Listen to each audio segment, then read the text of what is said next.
Sure you do. Good morning or afternoon, wherever you are, ladies. It's Dr. Carol Lourie, and I'm here with my dear friend, I'm so excited, and colleague, Dr. Debi Silber. We were just talking before we went live about how crazy the world is right now, and how even despite, or especially because of the external craziness, how do we keep our center and not become crazy with it, which is sometimes not so easy. So Dr. Silber or Debi, thank you so much for being here. And you said you had an answer, so let's hear. I do have an answer. First of all, thank you so much for having me. And I know it's going to sound crazy, but this is what I do. I get puppies. Oh, I know. I know. You just had another. What number is this? 7 or 5? Well, no, we had 6 for a really long time, and then we lost 4 within a year and a half. Couldn't take it, so we not long ago got a chocolate lab puppy, and so we were back up to 3, and they just needed a baby sister. So so last week, it's about a week and a half now, we have another puppy. And I'll tell you, you know, my topic is betrayal, but when it comes to healing from betrayal and shattered trust and just stress, think about what a puppy represents: purity, unconditional love, consistency, predictability. You know, you just know you're going to be getting all that love. All those lickings on your face and honesty, right? Integrity. You know what you're getting, and oxytocin, you know, and just so much love that they give. And I'll tell you, I used to think that it was just because of the kids and, oh, you know, the kids need the dogs. No, it was me. I mean, they did too. But I realized it, first of all, my kids were out of the house. Now they come by and visit, but this, you know, so clearly it's for me. But there's something, you know, as when everything is so crazy, what do you have? What can you lean on? What can you go to help?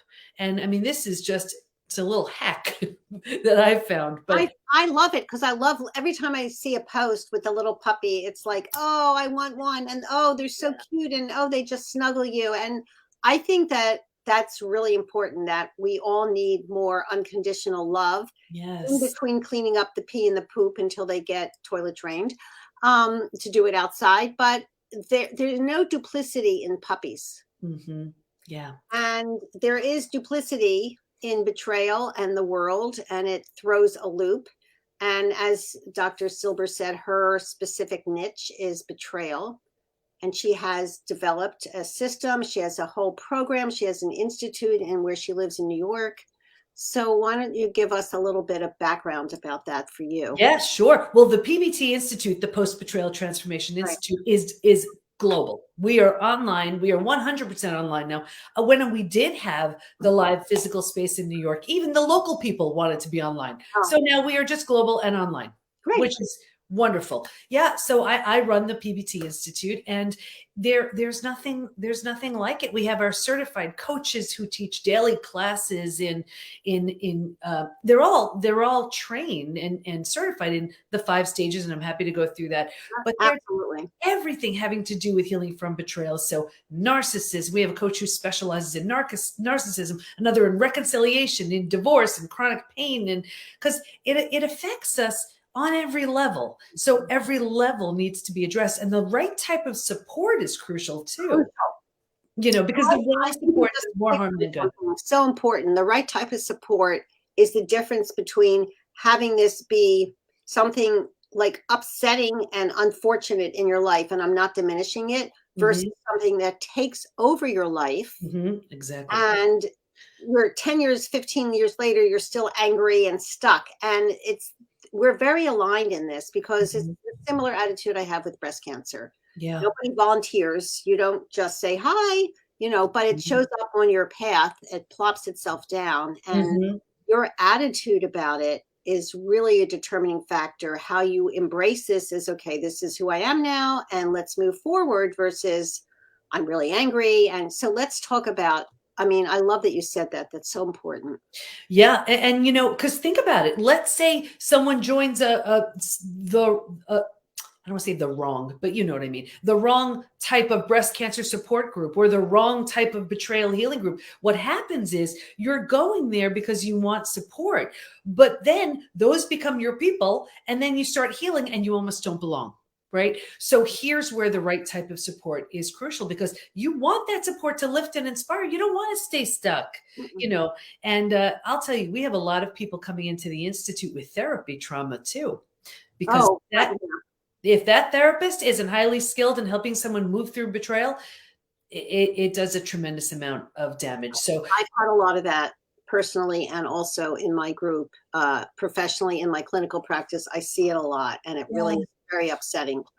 But you can heal from that too. So you can heal from all of it. Yeah. I mean, and that's what, my study proved. Healing is predictable. I mean, it's predictable. And I'm happy to share, the research and what we discovered and all of that, if that would serve. absolutely. Okay. So, well, just to back up here, no one studies betrayal because they like the topic. You study because you have to. And it's my 30th year in business, and I started in health and then mindset and then personal development. Had a really painful betrayal from my family. Thought I did everything I needed to do to heal. And then a few years later, it happened again, this time my husband. So got him out of the house and looked at the two experiences, like what's similar to these two? Of course, me, but what else? And I realized, I never had boundaries in place. I always put myself last. And I'm one of those believers that if nothing changes, nothing changes, So here I was, 4 kids, 6 dogs at the time, and this thriving business. And I was like, that's it. I'm going back for a PhD. I didn't know how I was going to pay for it. I didn't know how I was going to manage it, but I knew I had to do this. And it was in transpersonal psychology, the psychology of transformation and human potential. And while I was there, I did a study. So I studied betrayal. What holds us back? What helps us heal? And what happens to us physically, mentally, and emotionally when the people closest to us lie, cheat, and deceive? That study led to 3 groundbreaking discoveries, which changed my health, my family, my work, my life. Would you like, and I'm happy to share. Would you like? Of course we like. We want to know everything. Okay. And this is very much in aligned with breast cancer, because I'm about to teach, when we're done our interview this afternoon, about mindset and breast cancer. And one thing that women often say is, I feel really betrayed by my body, that it gave this. Yeah. And absolutely we can feel betrayed by our body. Here we're doing all the right things. We're eating well and exercising and getting sleep and doing all that stuff. And what's this, right? So it can absolutely feel like a betrayal. So, very, very common. Okay. So the first discovery, originally I was studying betrayal and post-traumatic growth. And for those who aren't familiar, post-traumatic growth is, if you can imagine, an upside of trauma, of any crisis, how any crisis leaves you with a new awareness, insight, perspective that you didn't have before. So maybe you lose someone you love and you realize, life is short, that kind of thing. But I had been through death of a loved one, and I'd been through disease, but I was like, betrayal feels different for me. Didn't want to assume it was the same for everyone. So I asked all my study participants, and I said, if you've been through other traumas besides betrayal, does it feel different for you? Unanimously, they said, oh my gosh, it's so different. And here's why. Because it feels so intentional, we take it so personally. So the entire self is shattered and has to be rebuilt. Rejection, abandonment, belonging, confidence, worthiness, trust, they're all shattered. So that didn't quite qualify as post-traumatic growth. It was like, yeah, you need to rebuild your life, but you also need to rebuild yourself.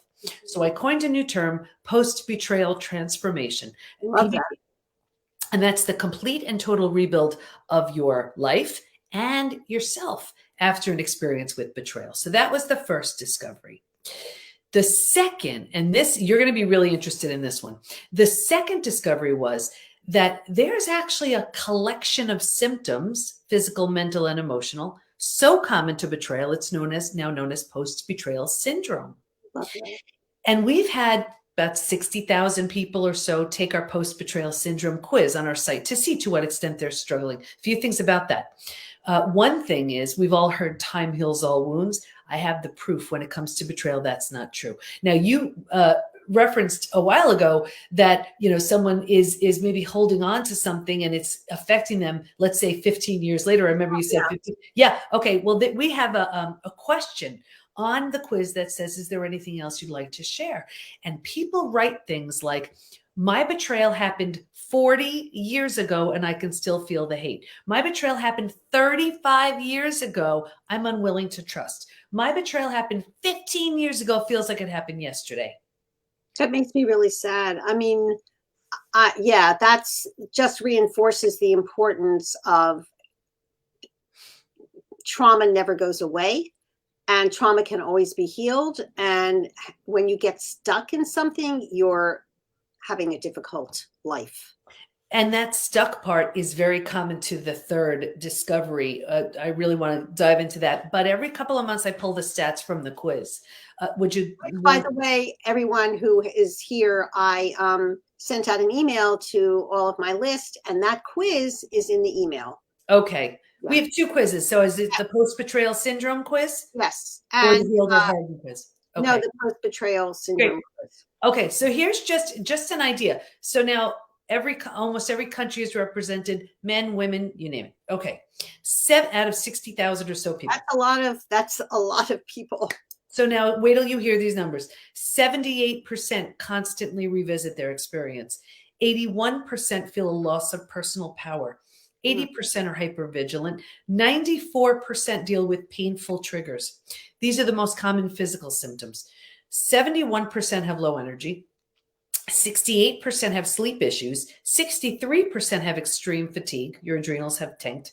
47% have weight changes. So in the beginning, maybe you can't hold food down. Later on, you're using food for comfort. Right, exactly. 45% have digestive issues, and that could be anything from Crohn's, IBS, diverticulitis, constipation, diarrhea, anything. Okay, the most common mental symptoms. 78% are overwhelmed. 70% are walking around in a state of disbelief. 68% are unable to focus. 64% are in shock. 62% can't concentrate. So now imagine you can't concentrate. You have a gut issue. You're exhausted. You still have to work. You still have to take care of your kids or your parents or whatever's going on. That's not even the emotional symptoms. Emotionally, 88% have extreme sadness. 83% are very angry. 82% feel hurt. 80% have anxiety. 79% are stressed, and just a few more. Here's why I wrote the book, Trust Again. 84% have an inability to trust. 67% prevent themselves from forming deep relationships because they're afraid of being hurt again. 82% find it hard to move forward, and 90% want to move forward, but they don't know how. I'm just overwhelmed at the enormity of betrayal. I'm gonna take it one step further. As staggering as those numbers were, and you didn't hear me read anything that said 20%, 30%. No, these numbers were high. You know what's even crazier? These stats aren't necessarily from a betrayal that recently happened. Yeah, this could be from something that happened decades ago. So think about it. Something happened with your boyfriend and girlfriend back in high school. Something happened when you were a little kid, whatever it was. Here you are. That person may not know, care, or even remember. Right. And we're walking around with anxiety and gut issues and overwhelm and inability to focus because of that.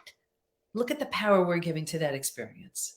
Right. And also it makes me very sad that there's no way of addressing it in the moment or sooner with like what you have done. You've offered people a way out so that they just get stuck. And I think across all boards, if you're stuck in your emotions, whatever it is, you're creating inflammation. Stuck energy from the Chinese medicine standpoint is the beginning of blood stagnation, which contributes to tumor formation. I mean, we're in a bad path. Yeah. Yeah. And here's where it's so beautiful, because that is that is a stage that you do not have to stay in. And that was the third discovery.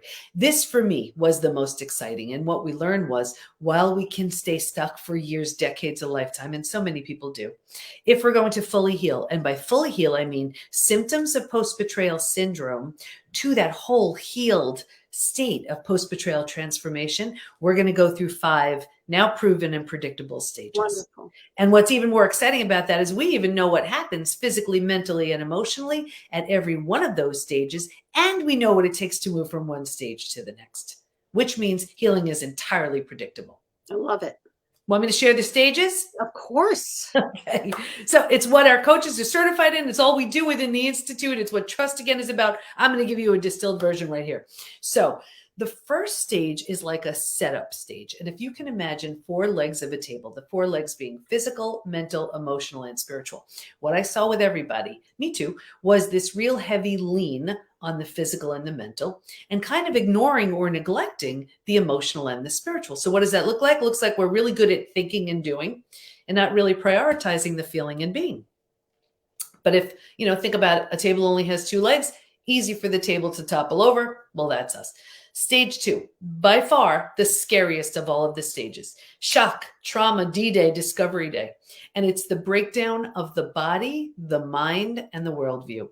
Right here, you've ignited the stress response. You're headed for every single stress-related symptom, illness, condition, disease.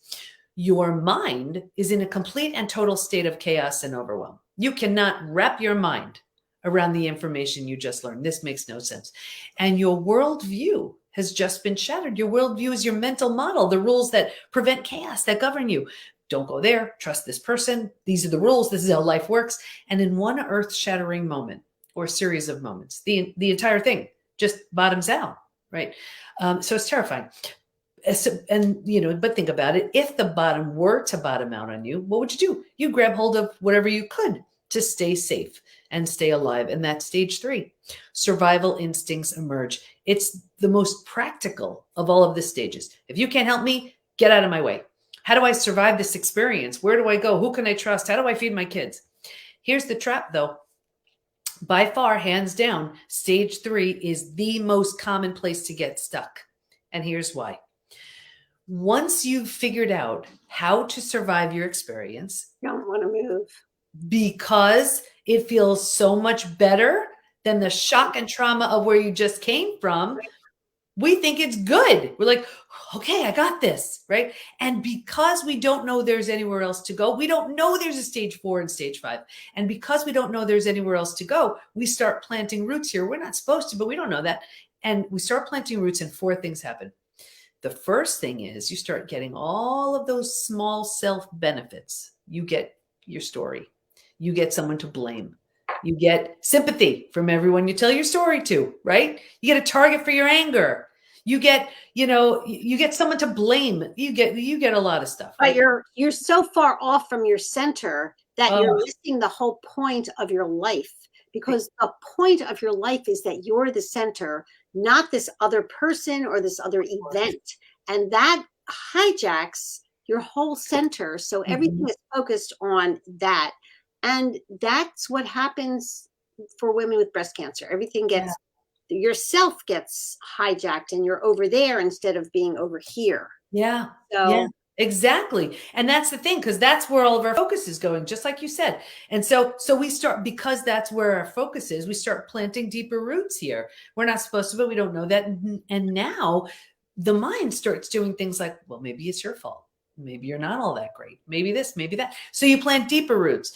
Now, because these are the thoughts you have, this is the energy you're putting out. Well, like energy attracts like energy. So now you're calling situations and circumstances and people towards you. Right. Yeah, to confirm, yep, this is where you belong. The misery loves company crowd, they come around now too, right? So you plant deeper roots. It gets worse, but I'll get you out of here. Because it feels so bad, but you don't know there's anywhere else to go. Right here is where you start using food, drugs, alcohol, work, TV, keeping busy, reckless behavior, anything to numb, avoid, and distract ourselves from what's so painful to feel or face. So think about this. You do it for a day, a week, a month. Now it's a habit. 15 years, 40 years, 30 years, 20, 30, 40. Now think about it, right? I can see someone 20, 30 years out and say, that emotional eating you're doing, that numbing in front of the TV, whatever. Do you think that has anything to do with your betrayal? And they would look at me like I'm crazy. Yeah, I know. It happened decades ago. What are you talking about? All they did was put themselves in stage 3 and stay there. Does that make sense? Oh, totally. So much so that From Hardened to Healed, this is my most recent book. You know what? I saw that and I didn't have enough time to order it before our interview, but I really am so excited that you wrote that. You know what? Me too, because this is just for stage 3. Trust Again has all the stages in it, but I was like, everybody's getting stuck in stage. Hold them both up so everybody can see it, everyone.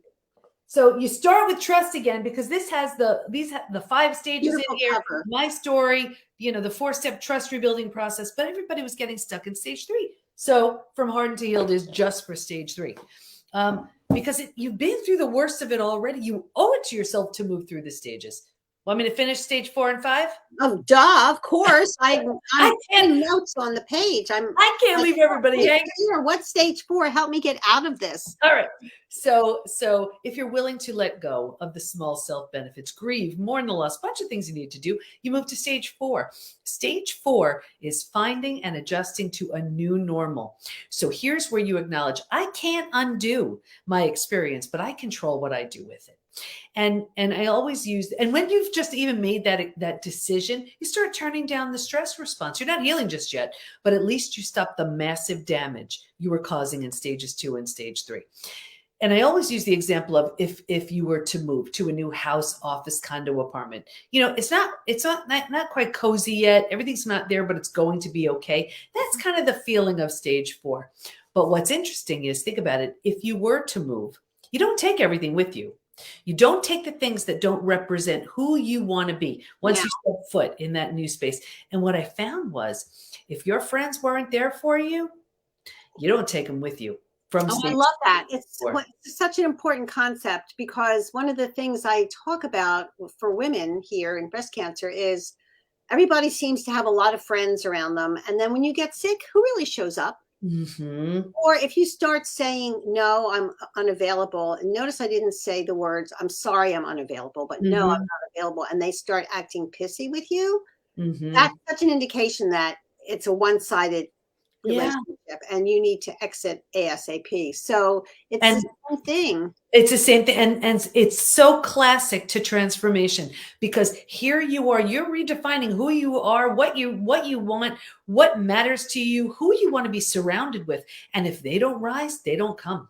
And it's really from that stage 3 to stage 4 is when that happens. Anyway, when you make this new space cozy mentally, you make it home into you feel okay there. You move into the 5th most beautiful stage, and this is healing, rebirth, and a new worldview. The body starts to heal. Self-love, self-care, eating well, exercise, things like that. You didn't have the bandwidth for that earlier. Now you do. Your mind is healing. You're making new rules based on, new boundaries based on the road you just traveled. And you have a new worldview based on everything you see so clearly now. And the 4 legs of the table, in the beginning, it was all about the physical and the mental. By this point, we're solidly grounded because we're focused on the emotional and the spiritual too. Those are the 5 stages. I'm just writing notes. Very beautiful.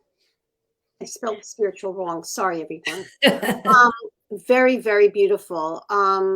It's very much in alignment with my perspective on healing and why I always say healing is always possible. But what we're talking about here is each stage has a life of its own.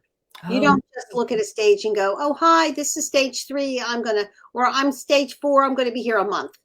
And sometimes you realize you need to go back to stage 4 and do some other deeper work. I mean, it's not just a one time, it's a process. It's like peeling away layers of an onion or something like that. It's very deep.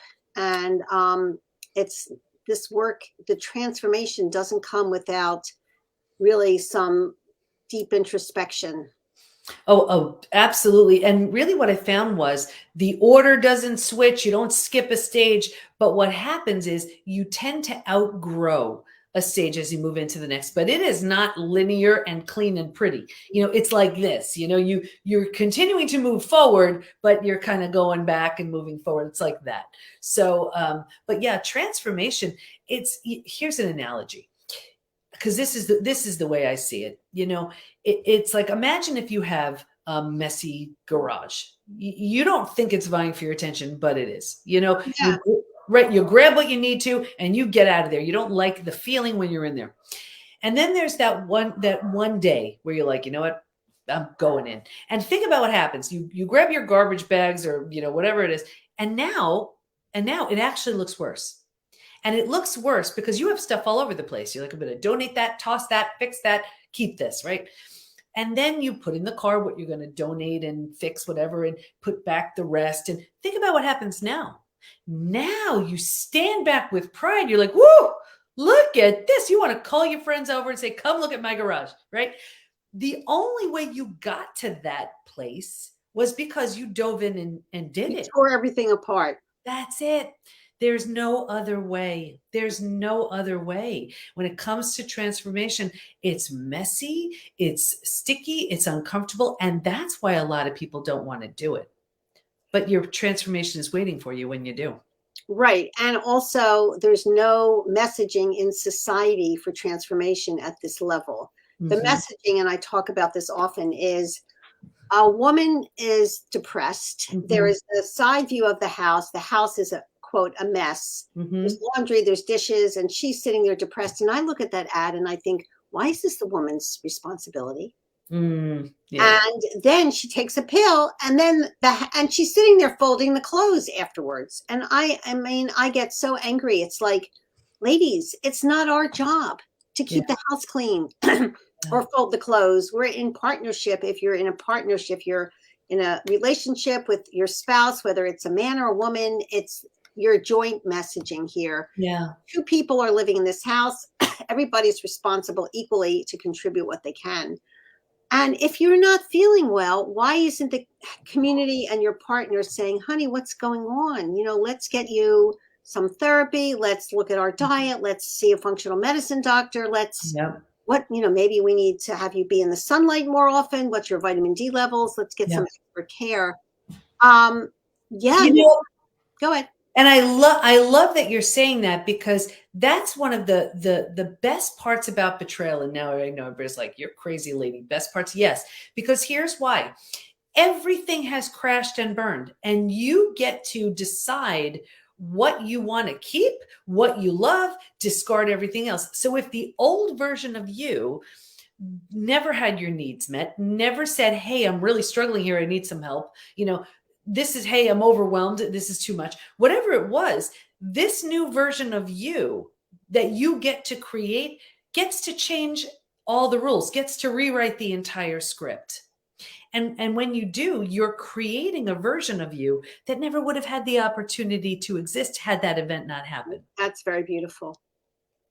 That's the opportunity. And here's the thing, rebuilding is always a choice, whether you rebuild yourself and move on. And that's what I did with my family. It wasn't an option to rebuild with them. Or if the situation lends itself, if you're willing, if you want to, you rebuild something brand new with the person who hurt you. And that's what I did with my husband. So not long ago, as two totally transformed people, we married each other again. New rings, beautiful, new vows, new dress, and our 4 kids as our bridal party. And here's the thing. That's the only transformation. Well, and the only way that happened was because there was the complete and utter death and destruction of the old to allow for the new. Right. But I see it. So many people are so afraid of that. So they try to keep patching it up. And people ask me all the time, can trust be repaired? I say, no. Can it be rebuilt? Yeah, but it's from the ground up. Yeah, you have to, it has a lot to do with paying attention to the clues in every moment. Mm-hmm. And I'll give you an example, which is last Tuesday, a week ago, I taught, and then I had a few minutes, and I had to do an errand, and then I had a choice of coming home and going to sleep and taking a nap before my patients, or going to the organic place and getting salad to be healthy and have for lunch. And I didn't listen. And on the way back from doing this quick errand, because I was rushing, a woman T-boned my car, and I got into a car accident. Oh. And luckily, the woman hit the rear door instead of my door primarily. But that was a very big shock. The car is probably totaled, but I'm here and, going to the chiropractor and acupuncturist. But that was, when I look at a deep level, it's like, okay, what's the messaging? I Yeah. wasn't paying attention to the clues, and I let my ego go, oh, I'll just do this one errand because I want salad to be healthy for lunch. Mm-hmm. Instead of, you know what, forget the salad. I'll go tomorrow for the salad. I need to go home and take a nap before I start working with patients. Yeah. So Yeah. those little messages that we get, we have to be very much in center and be in touch. So now I'm not rushing. I don't. Well, also, that's how you hear those messages. We can't hear them when No, we're I heard rushing. it. I had a split-second conversation. No, I heard it. I wasn't Mm. listening. Yeah. I We're, didn't well, listen. I let my mind say, "Oh, well, you want salad, so you'll do it and you'll rush." yeah. And Yeah. so, ladies, we all have your version of what I'm just explaining and what Dr. Silber just explained. You have to be connected to yourself, and you have to really listen and not let your ego mind go, oh, it's going to be fine. Mm. Yeah. Because when you're in a relationship and something doesn't feel right and you go, oh, I'm overreacting, or it's not a big deal, or there's a clue there that you're not looking at, people act out from an unconscious place. And Jung says 98% unconscious and 2% conscious. Yeah. Yeah. And I think that somebody said to me recently, and another psychologist, that because of all the inner work that people are doing, we can change those statistics a little bit. Maybe it's 95% unconscious or 5% or something like that Mm. conscious. But that's a lot of unconscious Yeah. running our lives. And so it's our job with that 5% or 10% of consciousness that we have. And what's also interesting to me is if we're not deliberate and intentional in even taking a look at our programming that we're coming in with, Yeah. based on childhood experiences and things like that, think about the running programs going on. Is it any wonder why we have the relationships that we have, or allow for certain things, that if we felt better about ourselves or felt more confident or self-assured or whatever, think of the difference in the choices we would make, in the Yes. people we would surround ourselves with, in the actions we would take. So it's really worth taking a look at how we're showing up. Our life is a representation of the beliefs we hold. It got us here. So if we want something different, well, we need to take a look and Bring it in. and create something different. I had a woman I'm still working with that when she first came to see me, every week she'd come in and say, well, I lost this friend, I fired that friend, and pretty soon there's not going to be anyone left. And I went, good. They're all the wrong people for you. Yeah. And yeah, she understood that. And, so if you're burdened with a lot of superficial people who are taking advantage of you, you got to look at that. Yeah. Yeah, absolutely. It's a time to redefine and rewrite that script and write something that, write it from that highest and best version of you. That's When you come from that place, you realize, oh my gosh, I deserve so much better. I would never suggest the way I'm handling something. I would never want a friend to do that. Why is it okay for me? You see, it's taking a look at it and then making some big decisions. So can you hold up your two books again for women to Sure. see? I think that's very important. Okay. Trust Again and From Hardened to Heal by Dr. There we Debi go. Silber. You got them right there. Okay. Beautiful. And I did the audio on both of them. So Oh, if there are, people who like Audible, well, there you go. I'm the author. I love that. And with our East Coast accents, which are so wonderful. I tried so hard. And that was the thing that was, especially with From Hardened to Healed, I was trying to speak slowly and enunciate my words. And it was so hard because I get so excited. So Two peas in a pod. When we get together, we're blabbing away with our East Coast accent. It's so wonderful to hang out with her always. So thank you so much, Debbie, for being here. And ladies, I really want to encourage you in the email I sent out to take her quiz and see where you are and start thinking about really who in this, who in your life has betrayed you, but really, how have you betrayed yourself? Mm-hmm. And how about going through these 5 steps and getting it back? That's what we're all about, right?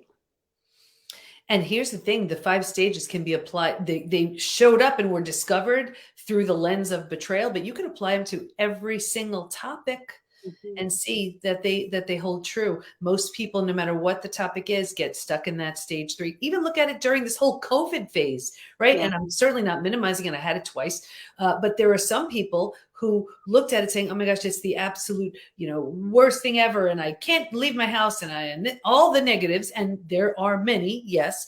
And then there are other people who are like, "Oh, I got to clean out all my closets. I know. I get to FaceTime and Zoom all the time. I only have to steam the front of my shirts." You know what I mean? It's like, what? All It's those like, clothes, the bottom half are sitting in the closet. I look at them. Will I ever wear them again? you see, it's all perspective. And then, right? So one is stuck in stage 3, one is moved to stage 4. I'm looking for stage 5 myself and Yeah. beyond. And that's what I want to help every woman in my community get there. That's what we're doing here. And that's what Dr. Silber does too. Thank you so much for being here with your beautiful self. And I hope that we'll see each other at Mindshare this fall. I'll see you there. That's my plan. Me too. Thank you, everybody. Thank you. Bye. Bye for now.